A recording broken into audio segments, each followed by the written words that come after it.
Auzubillahiminash-shaytanir-rajim. Bismillahir-rahmanir-rahim. Dear students, Assalamu alaikum wa rahmatullahi wa barakatuh.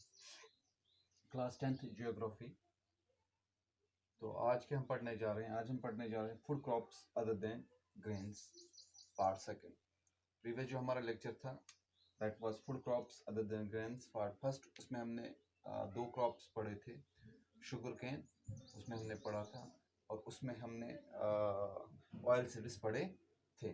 आज हम पढ़ने जा रहे हैं T, coffee and horticulture crop. मैंने आपको कल ही बोला था कि 5 क्रॉप्स है food crops other than grains. उसमें हमने 2 डिस्कस किए कल के लेक्चर में। आज के लेक्चर में हम आज 2-3 और जो लास्ट 3 है वो आज डिस्कस करेंगे। तो पहले टी की हम बात करेंगे, कॉमनली जिसको हम चाय कहते हैं, उसके बारे में हम डिस्कस आज करेंगे। It's an example of plantation crop. तो ये क्या है? Plantation crop. प्लांटेशन क्रॉप मतलब क्या हो गया? जो एक लार्ज एरिया पे जिसकी काश्तकारी की जाए, लार्ज एरिया पे बड़ा सा एरिया लेके, और इसको हम कैश क्रॉप भी बोल सकते हैं क्योंकि ये क्रॉप हम किस लिए बोते हैं? ताकि हमें पैसा मिले। तो it's an example of plantation crop, that very crop which is grown on a large scale of land, बहुत सारा एरिया लेके वहां पे उसकी काश्तकारी की जाती है, उसको हम प्लांटेशन क्रॉप कहते हैं। इसके साथ साथ ट्रॉपिकल एंड सब ट्रॉपिकल क्रॉप है। आपको कल भी बताया था मैंने, ट्रॉपिकल एंड सब ट्रॉपिकल। ट्रॉपिकल वो एरियाज है जहाँ पे गर्मी होती है और सब ट्रॉपिकल जहाँ पे ज्यादा गर्मी नहीं होती। और ये क्रॉप जो टी क्रॉप है बहुत ज्यादा गर्मी में भी हम इसको कमाते हैं, और जहाँ पे ज्यादा गर्मी ना हो, जहाँ पे मॉडरेट गर्मी हो, तो वहां पे भी इसकी काश्तकारी की जाती है। और एक चीज है, it's a beverage crop. Beverage मतलब that very drink other than water. जो हम पानी पीते उसके अलावा जो भी हम पीने की शक्ल में जो है उसको हम बेवरेज बोलते हैं। बेवरेज जैसे जूस है, टी है, कॉफी है, इनको हम बेवरेज बोलते हैं। तो अब आपको क्लियर हुआ है, ट्रॉपिकल भी है, सब ट्रॉपिकल है, बेवरेज क्रॉप भी है। तो अब हम देखेंगे कहाँ पे ये ग्रो होता है, कैसा इसको माहौल कैसा चाहिए, आई मीन से इसको एनवायरनमेंट कैसा चाहिए, सॉइल कैसा होना चाहिए। Grows well in deep fertile and well drained soil. कहाँ पे? डीप फर्टाइल जो है, जो फर्टाइल सॉइल हो और वेल ड्रेन, और दैट मीन्स कि इसको जो होना चाहिए ड्रेन्ड होना चाहिए, क्योंकि पानी इसमें जमा नहीं होना चाहिए। That means it grows well on sloppy areas जहाँ पे पानी जमा ना हो। प्लेन एरियाज में तो जमा हो सकता है, अगर प्लेन एरियाज में कहीं कहीं पे हो तो वहाँ पे well drain as well as जो यहाँ पे हिली एरियाज में इसको साथ साथ में ड्रेन्स होने चाहिए, ताकि पानी जो है कोई पैच यहाँ से ऐसे ड्रेन होनी चाहिए ताकि जो बड़ा पैच उन्होंने लिया वो उसमें पानी जमा ना हो। तो ये वाला जो एरिया है, ये इसमें काश्तकारी साइड में इसको ड्रेन्स है, तो पानी इनमें से चला जाएगा और ये जो बीच का हिस्सा है इसमें काश्तकारी हो जाएगी। आई होप कि आपको ये क्लियर हुआ होगा कि वेल ड्रेन्ड किसको बोलते हैं। और well drained soil rich in humus and organic matter. Humus जिसमें हो, ऑर्गेनिक मैटर ह्यूमस जो पत्ते जो जमीन में दब जाते हैं उसको एक ऑर्गेनिक मैटर बनता है, फर्टिलिटी उसे बढ़ जाती है। तो उस एरिया में ज्यादातर ये पाया जाता है, उस एरिया में ज्यादा ये आई कैन से कि वहां पे इसकी तादाद जो आउटपुट हमें जो मिलता है वो ज्यादा मिलता है। कौन सी जमीन होनी चाहिए? डीप फर्टाइल, वेल ड्रेन्ड और rich in humus and organic matter, जिनमें ये चीजें जिस सॉइल में ये खासियत हो उसमें अच्छी काश्तकारी किसकी होती? टी की अच्छी काश्तकारी होती है। इसके साथ frequent showers evenly distribute over the year. इसको बीच बीच में बारिश भी होनी चाहिए। फ्रीक्वेंट शॉवर्स ये मतलब कि कंटिन्यूसली नहीं होना चाहिए, फ्रीक्वेंटली बीच बीच में इसको बारिश भी होनी चाहिए ताकि बारिश से ताज़ा हो जाए। और इसके साथ साथ लेबर इंटेंसिव इंडस्ट्री। अब लेबर इंटेंसिव इंडस्ट्री मतलब क्या हुआ? ये जो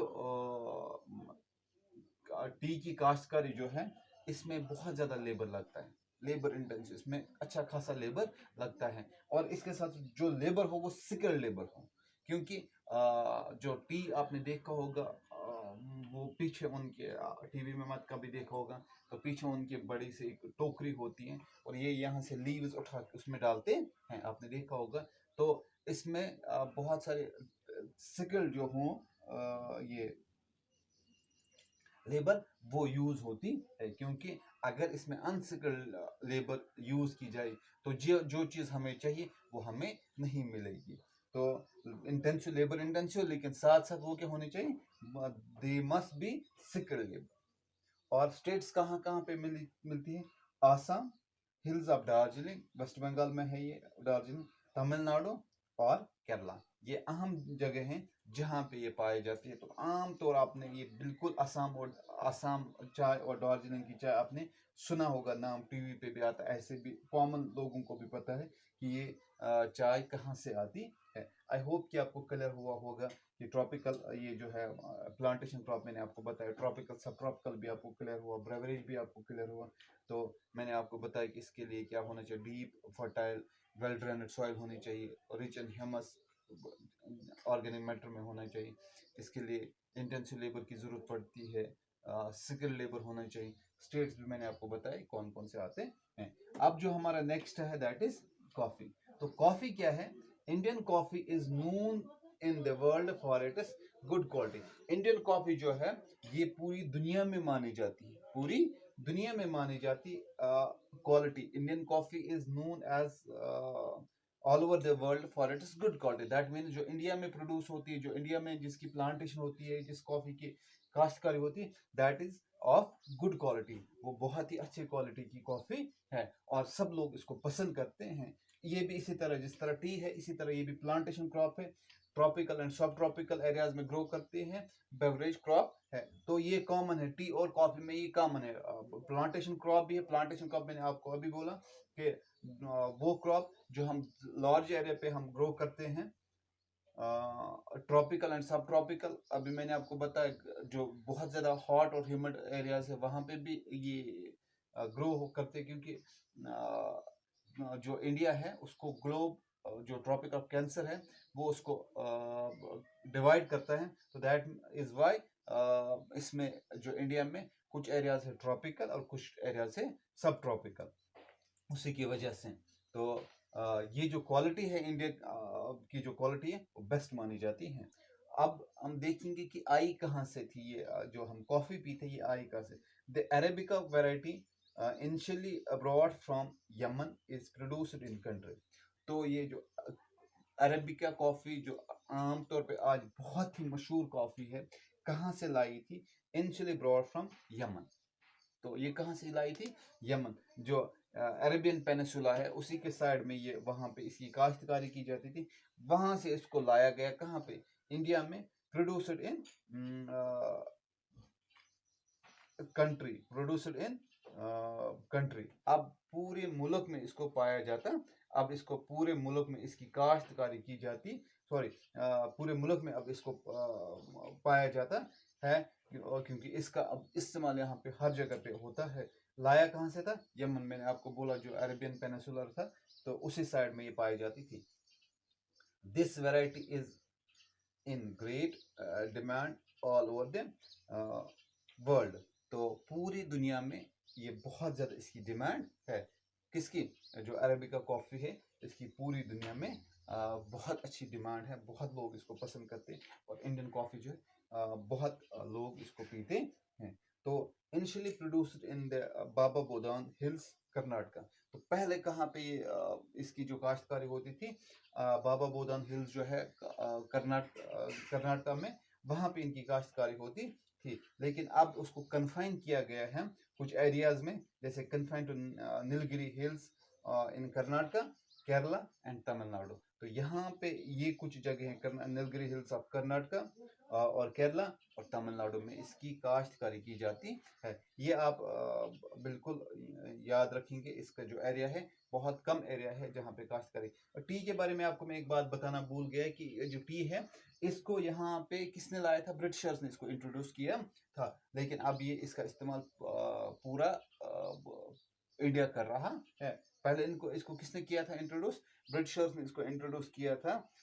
तो एट दैट टाइम उन्होंने यहाँ पे इसको लाया था। अब इसकी जो काश्तकारी है अब बहुत सारी जगहों पे होती है और इसका बहुत ज़्यादा इस्तेमाल होता है। अब जो लास्ट हमारा है that is horticulture crop. It's a crop of fruits and vegetables. Horticulture में क्या आता है? Fruits and vegetables. जो हमने फ्रूट्स जो हम खाते हैं और वेजिटेबल्स जो हम खाते हैं दोनों किस में आते हैं? हॉर्टिकल्चर क्रॉप्स में। तो सेकंड लार्जेस्ट आफ्टर चाइना। ये जो हॉर्टिकल्चर है this is second largest producer. यहाँ पे हॉर्टिकल्चर क्रॉप्स जो है India is the second largest producer of horticulture crops, मतलब वेजिटेबल्स एंड फ्रूट्स को जिसकी प्रोडक्शन है इंडिया दूसरे नंबर पे है। किसके बाद? आफ्टर चाइना में। तो आपने देखा चाइना बहुत सारा डेवलप्ड है। बहुत सारे आपने देखा, बहुत सारे क्रॉप्स आपने देखा, आपने शुगर केन का देखा, सॉरी वो ब्राज़ील में है।